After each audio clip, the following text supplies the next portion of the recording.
We're setting the scene today, and it's not in a lecture hall or some high-tech war room. Imagine a drawing room. It smells of old wood, maybe a little pipe smoke. The date is August 6th, 1945. It's precisely 6 p.m. And in that room, there are 10 brilliant men. I mean, these are the architects of a failed national dream, and they are about to have their entire world, everything they believe, just shattered by a single radio broadcast. Welcome to this deep dive. Today we are analyzing some really extraordinary source material that was provided by you, our listener. We're looking at excerpts detailing this exact moment compiled by the fantastic YouTube channel Hidden Front History. And these transcripts, they capture this one singular explosive instant. They really do. It's the raw, completely unguarded reaction of the captured German nuclear scientists. They're being held at a place called Farm Hall, and they've just learned the Americans successfully dropped an atomic bomb on Hiroshima. And this is so much more than just a historical footnote, isn't it?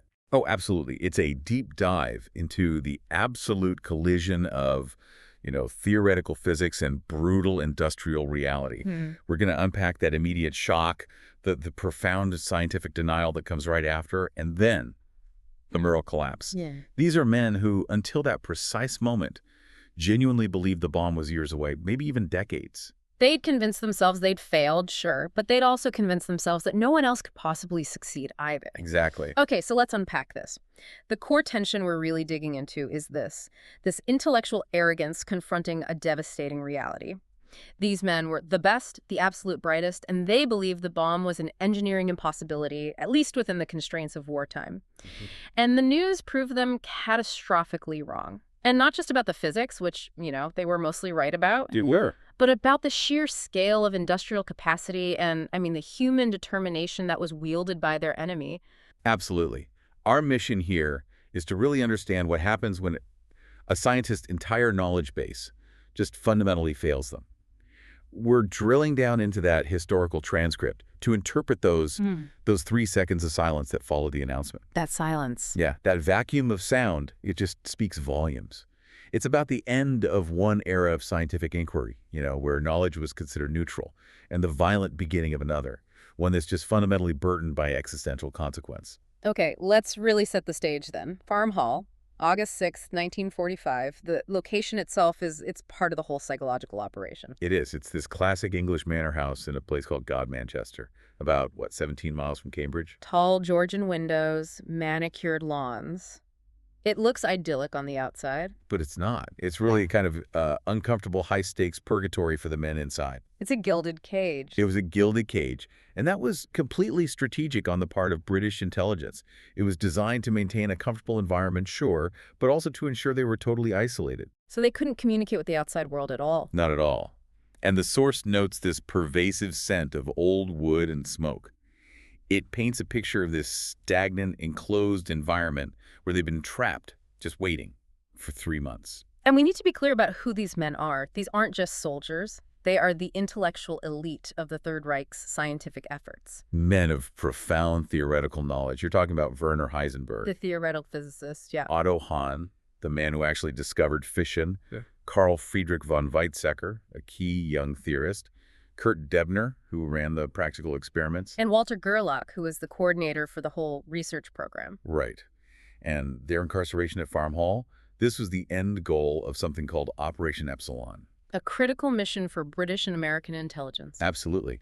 The systematic capture and isolation of Germany's key nuclear scientists was done for 2 reasons.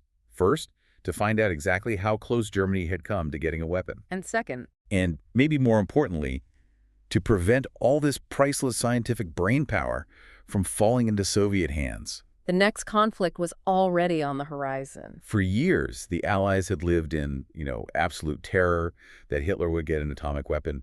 Now they had the architects of that terror locked away. And the method of surveillance, which is how we have this entire detailed transcript, is the crucial, just brilliant twist. Hidden microphones. Everywhere. Absolutely crucial. The Allies didn't want coerced confessions. They wanted the raw, unguarded truth. The things these men said to each other when they thought they were completely, utterly alone. So the microphones were where? Everywhere. Sealed into the walls, hidden beneath the tables, even inside the light fixtures. The British intelligence detail, who'd been listening to their daily, trivialities and scientific debates for weeks, They were ready. They were listening to everything. So just try to imagine their state of mind in the summer of 1945. Germany has surrendered. Their country is in ruins. They're 3 months into this limbo. Their life's work is, for all intents and purposes, ruined. And they don't know their fate. Will they be recruited by the Allies as assets for the emerging Cold War? Or will they face trial as war criminals for their association with the regime? But despite all that profound existential uncertainty, they shared one powerful, unwavering collective belief. They were educated men. Top of their field. They'd worked the equations, they understood the immense industrial leap required for isotope separation. And they were utterly convinced that the bomb was still years away. Years. They were certain the engineering challenges, specifically separating U-235 from U-238, or producing plutonium. They just thought it was too vast to have been solved by anyone yet. They were confident that no one, not even the resource-rich Americans, had cracked it. Exactly. Their own failure, they reasoned, was simply a reflection of the insurmountable difficulty of the task itself. And that profound certainty is what made the news at 6:02 p.m. on August 6, 1945, so much more devastating. The BBC Evening News begins precisely at 6 p.m. in that drawing room. And the source material describes the setting in such high detail. A few of the men are playing cards. Otto Hahn is methodically filling his pipe. A scientist focused on a physical, routine task. And Heisenberg is leaning against a bookshelf, looking at a physics text he, probably helped write. They're restless, maybe a little bored, but completely relaxed in their scientific certainty. And then the announcer's voice just cuts through that stillness. The transcript calls it the practiced clarity of wartime broadcasting. They're not expecting world-changing news. They're probably expecting updates on the Pacific War, or maybe news about their own fate. Instead, the message they get is a precise, targeted, surgical strike against their fundamental assumptions. The core announcement comes in two devastating parts. First, President Truman announced that American forces dropped a single bomb of extraordinary power on Hiroshima, harnessing atomic fission. But the really dagger, the empirical data point that makes it totally undeniable, is the scale.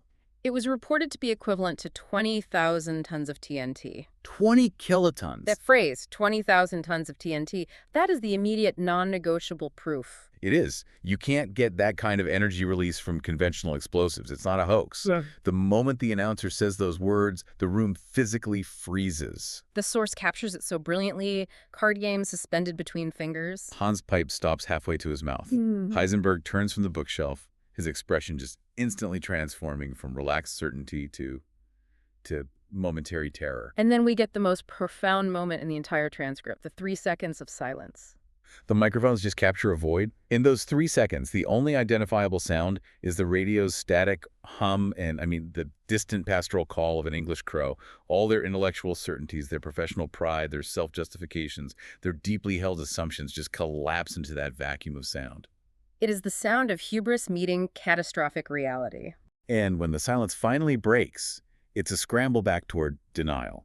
They're trying to rebuild their intellectual fortress in real time, but the foundation is just gone.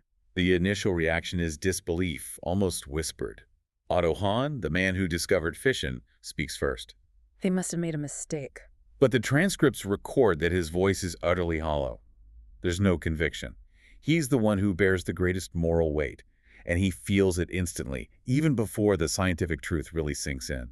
Heisenberg, ever the theorist, moves toward the radio, right? As if getting closer will let him dissect the announcement. He jumps straight to a theoretical defense, trying to use physics to negate reality. He says that's impossible. The separation of U-235 alone would require. He's already running his complex multi-year calculations in his head, desperately trying to find the flaw in the American engineering, the error that will restore his confidence. But Carl Friedrich von Weizsäcker, also a brilliant theorist, he just interrupts him. With devastating clinical simplicity. Evidently not. His tone is just flat, purely intellectual. It's the voice of a theoretician who recognizes that the most conclusive experiment possible has just been performed. The data is undeniable. Their prior models are obsolete, irrelevant. Then you get the emotional fallback, outright political denial. Kurt Debner, who led the practical research and was, maybe more optimistic about a German bomb than Heisenberg. He stands up abruptly, calls it propaganda. He suggests the U.S. just fabricated a superweapon story to force Japan to surrender without a costly invasion. It's a pure conspiracy theory born from panic. But then Heisenberg delivers the devastating counter-question that just destroys that defense. It hangs heavy in the air. Then why announce it before they see if Japan surrenders? Exactly. If it were a bluff, you'd wait for the capitulation and then claim victory, announcing the actual use of a world-changing weapon beforehand that confirms its existence, its efficacy. And the BBC continues, giving these grim details. A single bomb, a single city, and casualties estimated immediately in the tens of thousands. And this is the point where the realization shifts. It goes from scientific denial to personal horror, especially for Hahn. He physically sinks deeper into his chair. The transcripts note this quiet, barely audible whisper from him. If this is true, then I am responsible for thousands of deaths. The scientist who provided the fundamental knowledge immediately irrevocably connects his discovery to the final outcome. The weight of Hiroshima dropped first on Otto Hahn. Okay, here's where we really need to slow down, because this part is central to understanding the depth of their shock. It wasn't just that America succeeded, it was the manner of their success. It completely invalidated the entire German approach and all their underlying assumptions. Right. This deep dive forces us to contrast the two wartime programs based on the research from Hidden Front history. And the difference, it wasn't a matter of a few brilliant calculations. It was a radical divergence in scale, in scientific philosophy, and especially in resources. Germany technically had every initial advantage. Every single one. Fission was discovered in Berlin in 1938.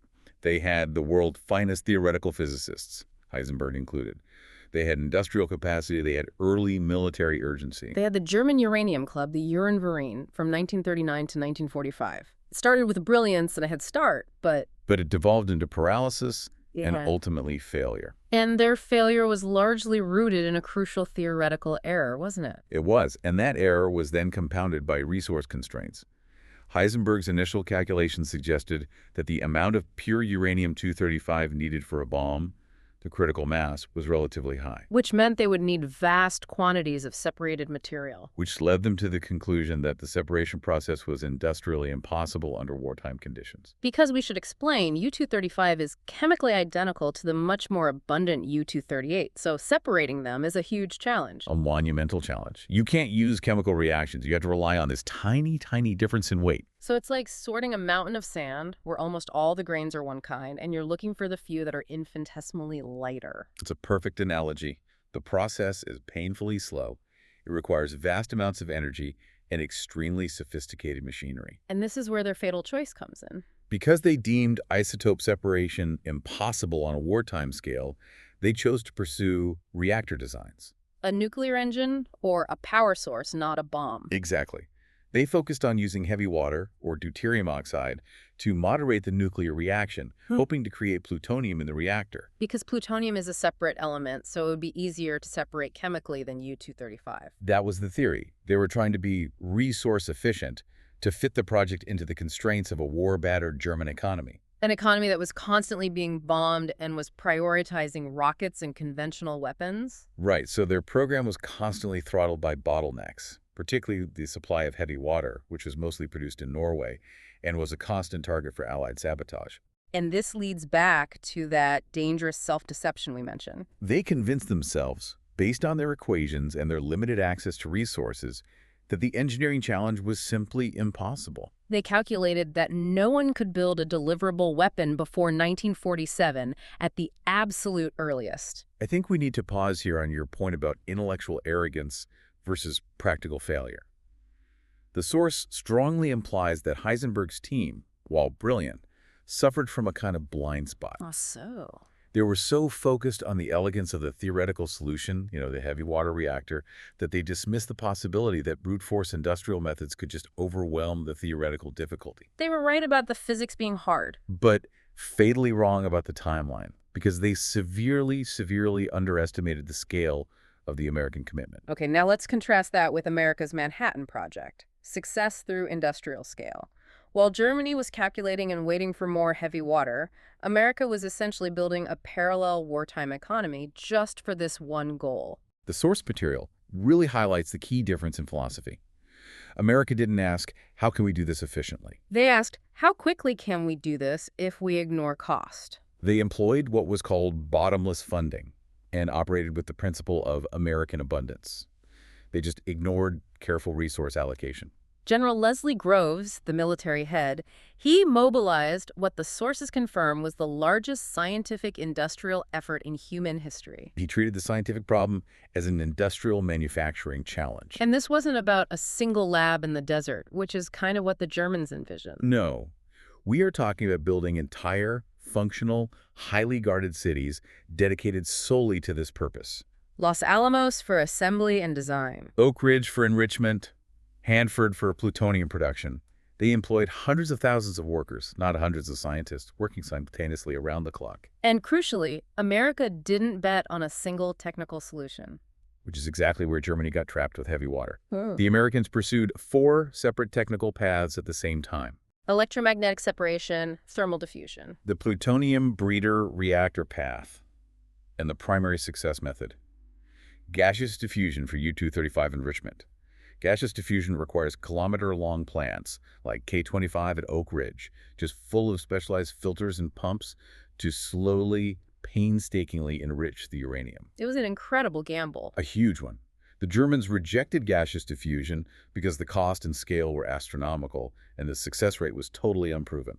But the Americans decided money was no object. They built the plants anyway. And they effectively burned through resources on the assumption that industrial might could simply brute force the physics problem and make the impossible possible. And the timeline confirms it. While the Germans had yet to achieve a sustained chain reaction in their small experimental reactor, The Americans tested their first device trinity, a plutonium bomb, on July 16, 1945. 3 weeks later, the uranium bomb Little Boy fell on Hiroshima. The German physicists, who were so convinced they were years ahead in theoretical understanding, were completely outpaced by the sheer force of American industrial scale. Their intellectual superiority proved totally irrelevant in the face of absolute industrial commitment.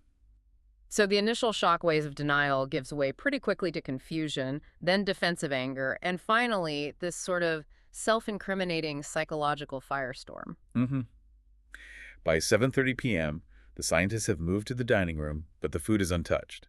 The transcripts capture them clustering around the table like men at a funeral, speaking in rapid, agitated German. This is the moment the technical accounting starts to overlay the psychological breakdown. And Heisenberg is the central figure in this chaos. He's pacing, he's running numbers out loud, his voice is rising with this defensive energy. He cannot accept the outcome without first rationalizing it and protecting his own intellectual integrity. He's trying to find the mistake in the American strategy, not his own. Exactly. He argues that if the Americans achieved a controlled chain reaction in a weapon, only 2 things could have happened. First, their isotope separation must have been orders of magnitude more efficient than anything the Germans calculated. Which implies the Americans found some technical shortcut that he missed. Or second, they used plutonium from a breeder reactor, A path the Germans knew existed. but one that Heisenberg had dismissed as too complex, too demanding of resources to achieve during wartime.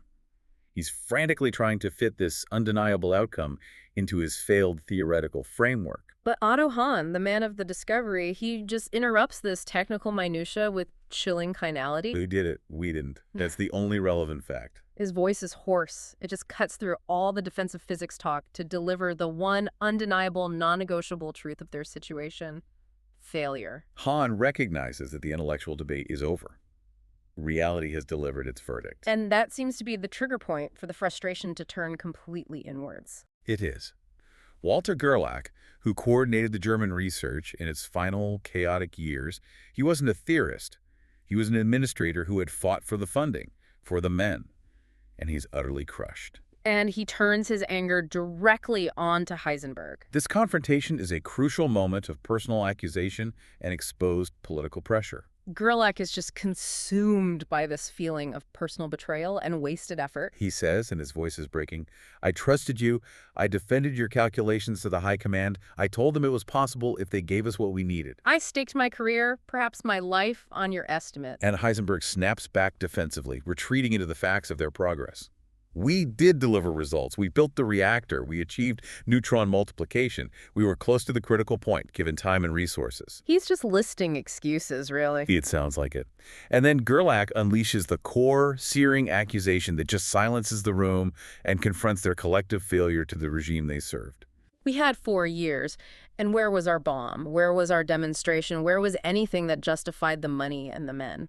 You let us believe that success was possible, and then failed to deliver even a proof of concept. Wow. This exchange is deeply psychological. It shows the moment their entire professional facade just cracks, And then Hahn speaks again. very softly. And he provides this definitive insight into their self-deception, which is one of the most remarkable parts of the transcript. He suggests, we told ourselves it could be done not because the physics was truly impossible, but because we needed to believe we hadn't failed in our duty. We needed to believe our defeat in this race was inevitable, not a result of our own poor strategy or lack of unified will. That's the absolute crux of the matter. They transform technical failure, the inability to scale up, the fixation on heavy water, the failure to unify their efforts, into theoretical impossibility. They convinced themselves that they were superior thinkers constrained by inferior industry. When in reality, they were simply out-executed and outfunded.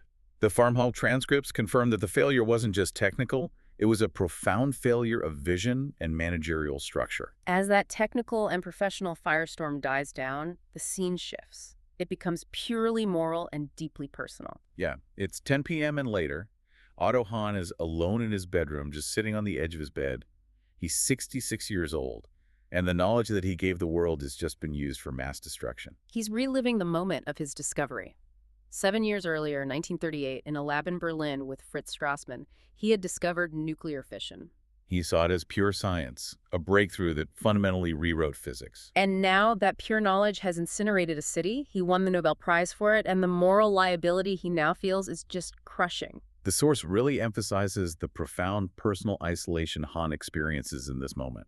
He can hear the others arguing technical points down in the drawing room. Heisenberg defending his strategy, Debner still clinging to denial. But Hahn is focused only on the distance between that small, controlled reaction in his laboratory and the final catastrophic weapon. He remembers publishing those results, sharing them freely with the international scientific community because, in 1939, that was the ethos. Knowledge was meant to be shared. And that scientific ethos of transparency, it led directly to the ability to build the bomb. Then von Weizsäcker comes into his room, trying to console him. And Hahn immediately makes this claim of responsibility, a powerful self-incriminating confession. I discovered fission. I am responsible. This is my burden. Von Weizsäcker tries to pull him back from the brink. He applies that classical, age-old separation between research and application. You are a scientist. You pursued knowledge. What others do with that knowledge is their responsibility. You gave the world knowledge, not a weapon. This is the traditional defense of pure science. The attempt to claim that the creator is separate from the user, that knowledge itself is neutral. But Hahn rejects this separation with chilling clarity, and he delivers the incredible loaded gun analogy. This is a powerful, pivotal moment in the ethics of modern science. His voice, the transcript notes, becomes steady and firm. It carries the terrible clarity of a man who has finally stopped negotiating with the truth.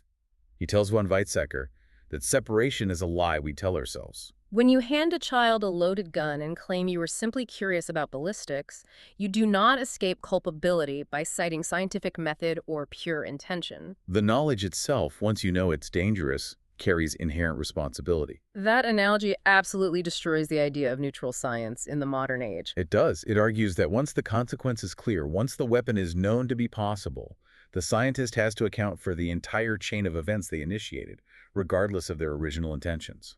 The discovery wasn't a neutral force. It was a mechanism of a city's destruction. And this leads them to a profoundly unsettling shared conclusion about their own complicity, even in their failure. Von Weizsäcker attempts one last defense. But we didn't build the bomb, the Americans did. We failed.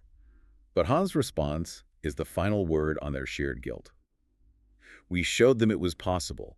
We opened the door. The fact that we lacked the will or resources or clarity to walk through it ourselves changes nothing. The knowledge we provided allowed them to succeed. The technical failure is irrelevant compared to the moral consequence of having made the weapon possible in the first place. This is a monumental ethical shift. And when von Weizsäcker asks what they are supposed to do with that terrible knowledge now, Hahn's reply is simply, we live with it. We carry it. We do not pretend it weighs nothing.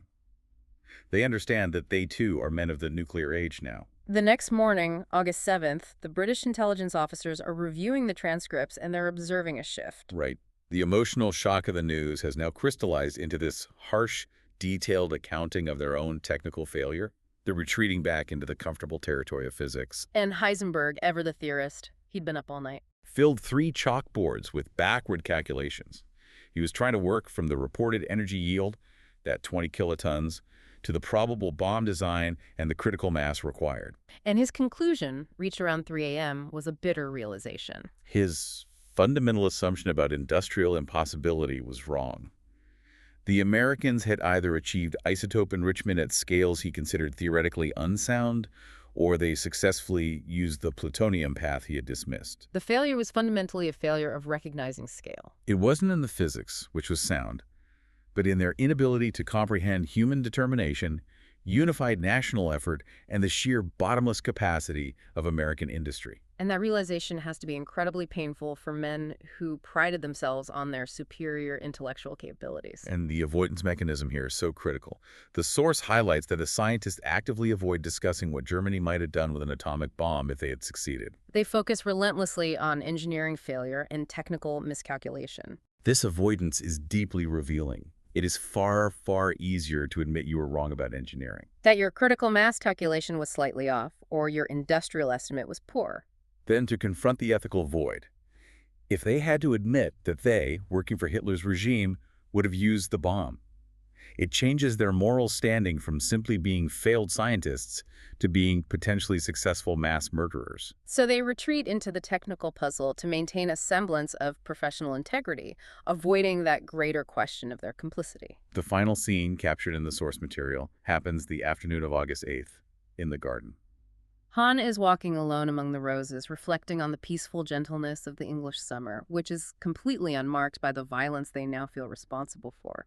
And he draws this direct, bitter contrast between himself and his former colleague, Lise Meitner. Right, Meitner, a Jewish physicist who had fled Germany in 1938, escaping the machinery of extermination by mere weeks. She was the one who, with her nephew Otto Frisch, coined the term fission and first calculated the enormous energy release potential.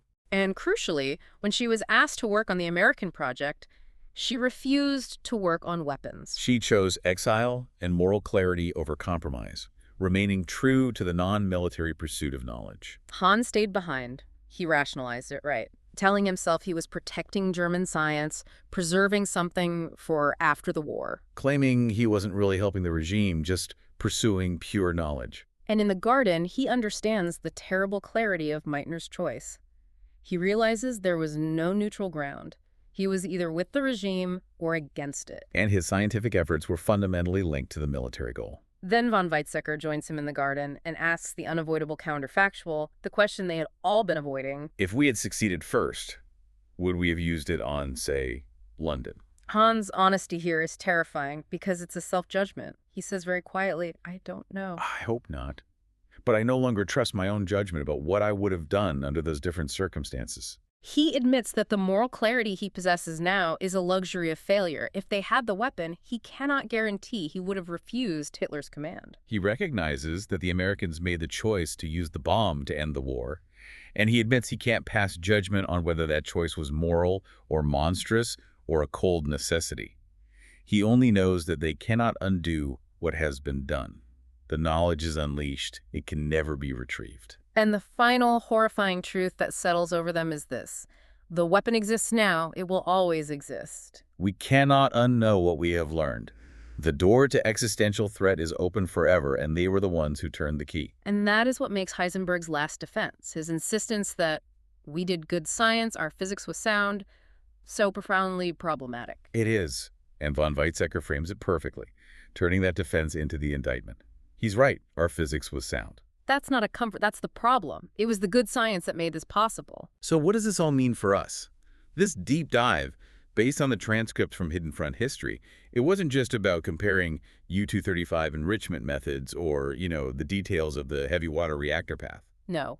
It was about that definitive moment, the theoretical mind, operating under these assumptions of limited human capacity, confronted overwhelming industrial reality and inescapable moral consequence. It was a brutal, self-inflicted lesson in the non-neutrality of knowledge. The German scientists at Farm Hall discovered that intellectual superiority is meaningless without industrial execution. And that scientific discovery, once it points toward a terrible power, carries an inherent moral weight, regardless of the discoverer's pure intent. The atom was split, and the world split with it, now governed by new and existential rules. The aftermath speaks volumes. Otto Hahn receives the Nobel Prize in Chemistry in 1946 for the discovery of nuclear fission. And his acceptance speech is maybe the deepest evidence of his moral reckoning. It barely mentions physics or technical detail.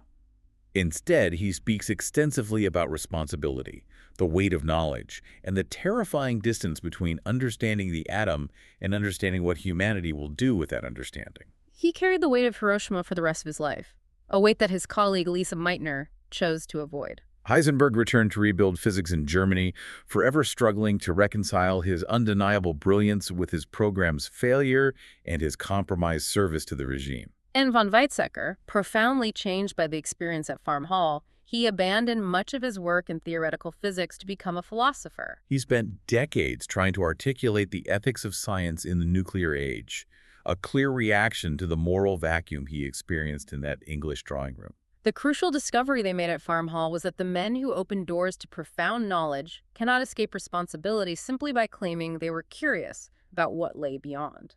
Their failure to build the bomb did not absolve them of the guilt of having made the knowledge available in the first place. And the final provocative thought for you to consider is this. We are opening similar, potentially world-changing doors today. In the rapid advancement of generalized artificial intelligence, in advanced genetics and CRISPR technology, in theoretical physics and material science. Are we, like the German scientists in 1945, dismissing the most profound ethical consequences by claiming that the truly negative outcomes are impossible or, someone else's problem? Right up until the moment the news breaks that the impossible has become a terrifying reality. The lesson of Farm Hall is simple and eternal. What you can know, you can do. And once you know it, you are tragically and inevitably accountable. Thank you for joining us for this deep dive into the insights from Hidden Front history. We'll see you next time.